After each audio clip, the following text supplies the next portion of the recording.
এই মহান আল্লাহ তাআলা যিনি তোমাদের জলে স্থলে ভ্রমণ করান, এমনকি তোমরা যখন নৌকায় আরোহণ করো এবং এ নৌকাগুলো যখন তাদের নিয়ে অনুকূল আবহাওয়ায় চলতে থাকে, তখন নৌকার আরোহীরা এতে ভীষণ আনন্দিত হয়। হঠাৎ এক সময় এই নৌকাগুলো ঝড়বাহী বাতাসের কবলে পড়ে এবং চারদিক থেকে তাদের উপর ঢেউ আসতে থাকে এবং তারা মনে করে এবার সত্যি এ বাতাস ও ঢেউ দ্বারা তারা পরিবেষ্টিত হয়ে গেছে।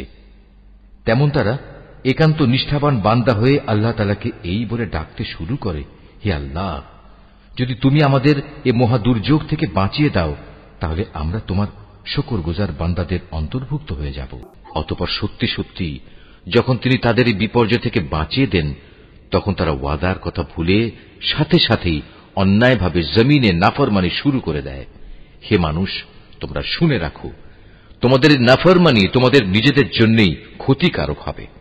মূলত এ হচ্ছে দুনিয়ার সহায় সম্পদ। অতঃপর তোমাদের আমার কাছেই ফিরে আসতে হবে।